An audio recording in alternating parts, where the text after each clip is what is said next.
Now, in this video, we will go to take up one more problem on projections of solids. How to analyze this problem and solve this manually. The problem reads as a pentagonal pyramid, 25 mm sides of base and 50 mm axis length, rests on HP on one of its corners of the base, such that the two base edges containing the corner on which it rests make equal inclinations with HP. Draw the projections of the pyramid when the axis is inclined to HP at 40 degrees and appears to be inclined to VP at 45 degrees. So to do that, first we will try to analyze it how to place this initial position. Since it is a pentagonal pyramid, the side opposite is a corner. So whether it is resting on side or whether it is resting on corner, always make that edge perpendicular to VP. So this is the side and this is the corner. But in the problem he says it is resting on one of the corners of its base such that the two base edges containing the corner make equal inclinations. That means you have a base edge, one base edge is between C and D and the other base edge is between C and B. So both these two will going to have an equal inclination with respect to HP. So that means you can see here this angle and this angle will have equal inclinations. Now initially when you are looking from the top view, you can see a pentagon having 25 mm sides of base. So here one of the edges is perpendicular to VP. You have to consider in that fashion. So to do this, first and then once if you look from the front view, you can see the height of the pyramid, which is 50 mm. And here you can see A dash, B dash, C dash, D dash and E dash, all are the base edges and it is resting on the base on HP and such that and it is parallel to HP. Since the sides are parallel to HP, so you are getting the true length in HP. That is AB is equal to BC is equal to CD is equal to DE is equal to EA, which is equal to 25 mm. So then you find out the center, and once you get the center, from the center you take it to the front view, and this O dash will going to be the apex point, and then the height of the pyramid can be seen when you are looking from the front view. So you will take the height in the front view and join O dash to A dash, O dash to B dash, O dash to C dash, O dash to D dash and O dash to E dash.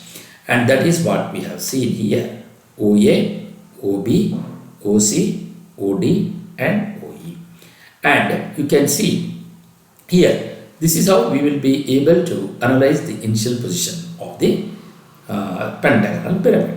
So to do that manually, first we are going to draw the XY line and you mark VP and HP. So you take some distance from the XY line, you draw a vertical line of a side of 25 mm. Then since it is a pentagon, with point A as center, by using the protractor, you measure an angle of 108 degree with respect to EE.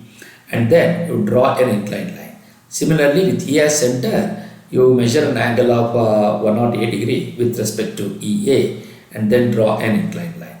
And you mark these points as A and E. By using the compass, you measure a distance of 25 with A as center, cut on the inclined line at this point. Similarly with E as center, cut an arc on this line. So you mark these 2 points as B and D. By using the same radius of 25, with B as center, you draw an arc, and with D as center, cut on the previously drawn arc. And you mark that point as C. Then join A to B, B to C, C to D, D to E and E to A with a dot line. Then with A as center, you measure an angle of 54 degree with respect to EE and you draw an inclined line. Similarly with A as center with respect to EA, you measure an angle of 54 degree and then draw the inclined line. Both these two lines will going to intersect at this point. You mark that point as O and O1 in bracket. Similarly, you join between O to A, O to B, O to C, O to D and O to E with a dot line. So this is how you will be able to draw the initial position in the top view. Then I need to write the front view, because in the front view I can see the height of the pyramid, which is 50 mm. So draw a vertical projector from EE, similarly from BD and also from C to the XY line. From O1, you draw a projector to the front view and it is above XY line. Then on this vertical line, you measure a distance of 50 and mark this point, and you mark that point as O dash. Then join. When you look from the front view, A, B, C is near to the observer, so A dash, B dash, C dash is visible, and D and E is away from the observer. Therefore, you write it in D dash in bracket and E dash in bracket, and O dash is at the top and O1 is at the base, O1 dash. Then join O dash to A dash with a dark line, because visible edge to visible edge is visible. O dash B dash is again visible. Visible to visible is visible. O dash C dash is also visible, because visible to visible is visible. But O dash and D dash is invisible. But you have, since we have to give the priority to the visible edge, so you are darkening between O dash and B dash. Similarly, between O dash and D dash will also have the same method. Then join O dash and O1 dash with the big dash and small dash axis line. So once you do that, so this is how you will be able to write the initial position of the pyramid in the front view. O dash A dash, O dash B dash, O dash C dash, O dash D dash and O dash E dash are all called the slant edges. We have joined between O to A in the top view, so we are joining between O dash A dash in the front view. Similarly, OB, OC, OD and OE is also joined in the top view. So here also we are joining between the respective edges. Once you do that, now we go for the second position. He says that it is resting on one of the corners on HP. So which is the corner which is resting on HP? C dash is the corner which is resting on HP, whereas A dash, A dash is the edge. So since C dash has to rest on XY line, you take any convenient distance between C dash from the front view to this C dash in the second position front view. So you mark that point. Since the axis is inclined to HP at 40, therefore the base has to be inclined at 50 degrees to HP or to the XY line. So by using the protractor, you measure an angle of 50 degree in the clockwise direction and then draw this inclined line. Then you measure the distance from C dash to A dash of the first position front view and transfer it from C dash to on this 50 degree line. So you mark this point as A dash and A dash is in bracket, and you mark this point as C dash. Then again you measure the distance from C dash to O1 dash with C dash as center, transfer it on that 50 degree line, and you mark that point as O1 dash. Similarly, you measure the distance from C dash to B dash by using the compass and transfer it from C dash onto this 50 degree line, and you mark this point as B dash and D dash. Then you measure the height of 50 with O1 dash center, draw an arc of this 50 mm above this line. So you mark this point as O dash, then join O dash, O1 dash with a big dash and small dash. This will go to be the axis line. And rewrite the same for a second position. Rewrite the first position front view here with both dot and axis line. And you mark this point as O dash. Then join O dash to A dash, O dash to B dash and O dash to C dash with a dot line. And you join between A dash, C dash with a dot line. So this is how you will be able to write the second position front view. Now once you do that, now I need to write the top view. So to do that, draw a vertical projector from A dash and E dash to the top view and draw a horizontal projector from A and E. Both these two lines will going to intersect at these 2 points. You mark these 2 points as A and E. Similarly, draw a vertical projector from O1 dash to the top view and draw a horizontal projector from O1, and then you get these 2 lines will going to intersect at this point, and you mark that point as O1 without bracket for the time being. Then again you draw a vertical projector from B dash and D dash and draw a horizontal projector from both B and D. Both these 2 lines will going to intersect at these 2 points. You mark these 2 points as B and D. And then draw a vertical projector from C dash and draw a horizontal projector from C. Both these two lines will going to intersect at this point. You mark that point as C without bracket. Then similarly, draw a vertical projector from O dash and draw a horizontal projector from O. Both these two lines will going to intersect at this point. You mark this point as O. Then join A to B, B to C, C to D, D to E, E to A with a thin line. Similarly, join between OA, OB, OC, OD and OE with thin lines. Then join between O and O1 with a dashed dot line. Since OC and O1 will be on the same line, so till OC you have to show the edge, and after C to O1 you make this as big dash and small dash, which represent the axis line. So once you join all these things by means of a thin lines, now we need to consider the condition of visibility. How to consider the condition of visibility? All the exterior edges of the boundaries of the solids are visible. So which are the exterior edges of the boundaries of the solid? A to B, B to O, O to D, D to E and E to A with a dark line. This happens to be the exterior edges of the boundaries of the solid. Then the edge nearer to the observer is visible. Which is the edge which is near to the observer? See, as I am looking from the top view to draw there, you can see O dash, A dash, E dash is the triangular face which is nearer to the observer, so it is visible. Which is the top view of O dash, A dash, E dash? The top view of O dash, A dash, E dash is O, A, E. This is the triangular face. Since AE is already visible and you join between O to A and O to E with a dark line. Once you do that, then the next point is the edge which is on XY line, the edge or a corner which is on XY line in the front view is always invisible in the top view. So that means which is the edge or a corner which is on XY line, which is C dash. That C dash will automatically becomes invisible when you look from the top view. So you mark that point as bracket C.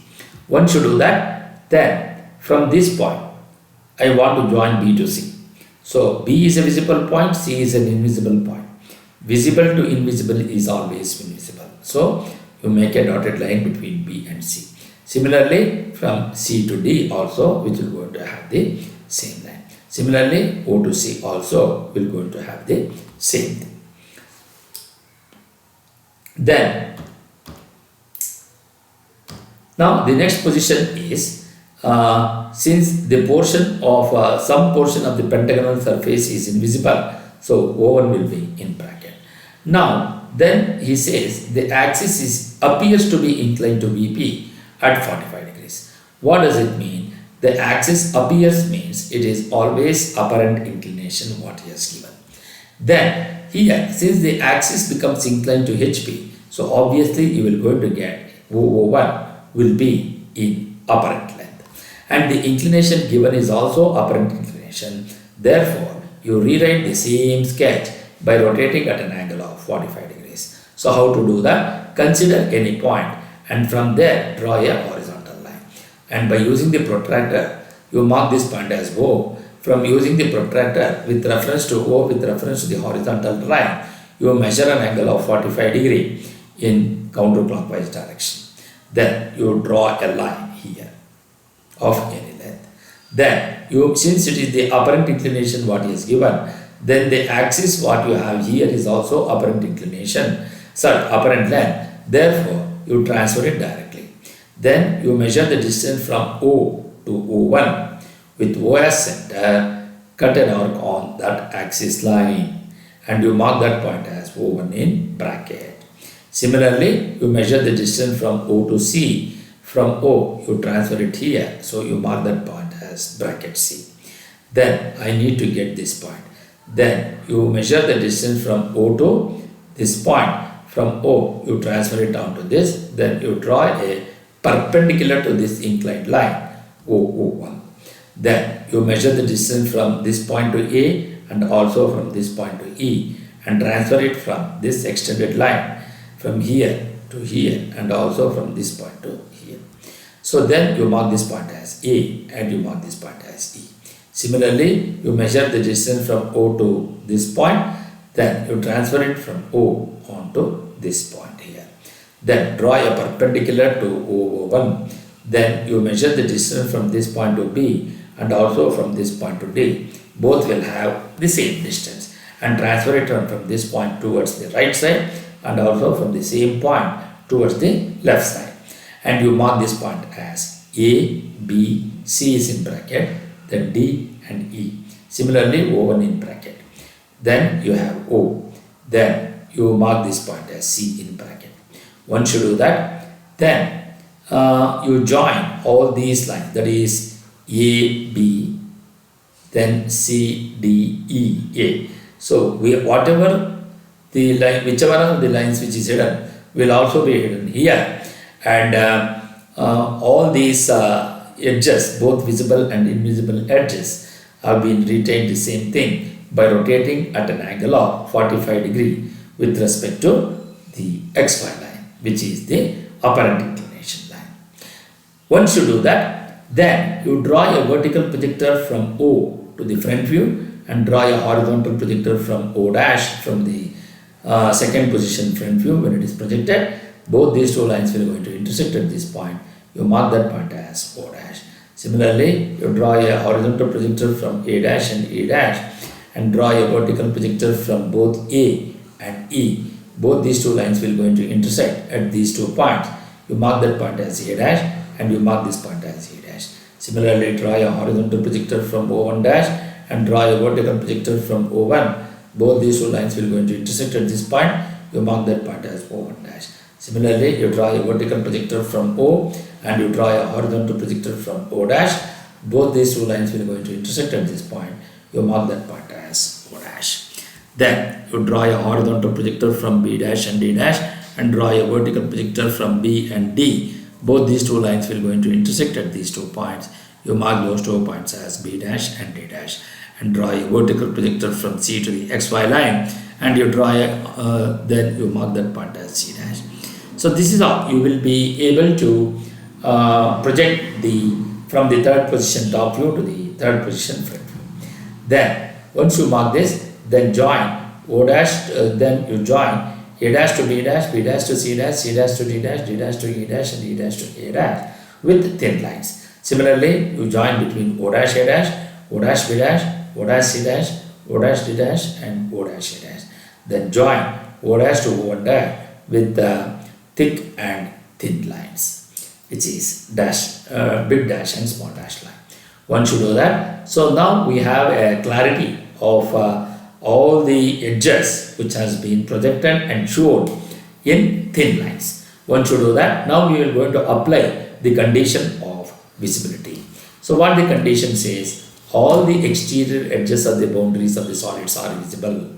Which are all the exterior edges, the boundaries of the solid? O dash to E dash, then E dash to D dash, then D dash to C dash, then C dash to B dash, then B dash to O dash with a dot line.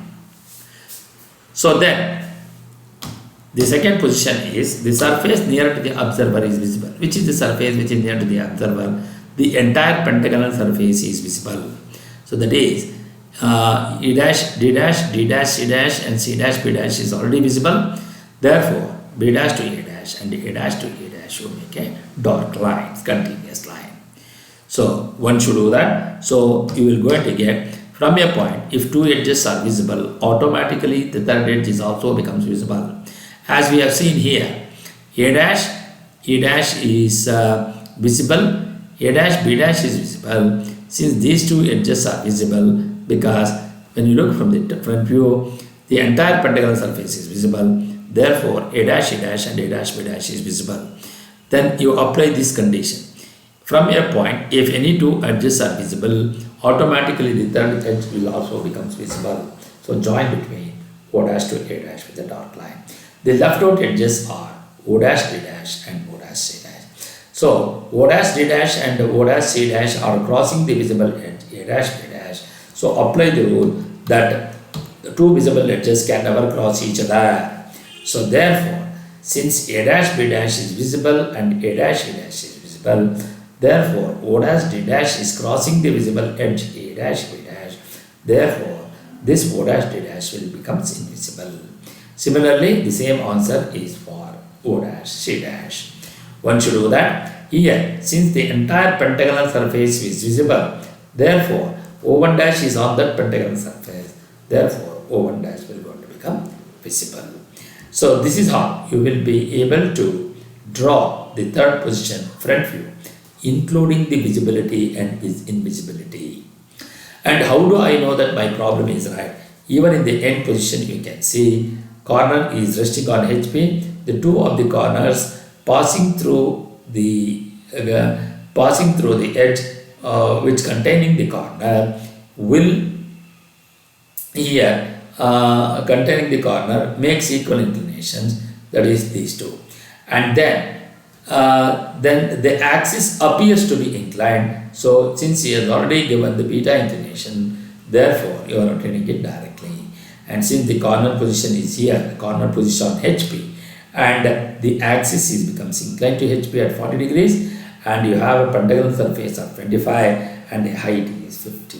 Since you have incorporated all the data which was given in the problem to find the solution, and hence our problem is right. Thank you.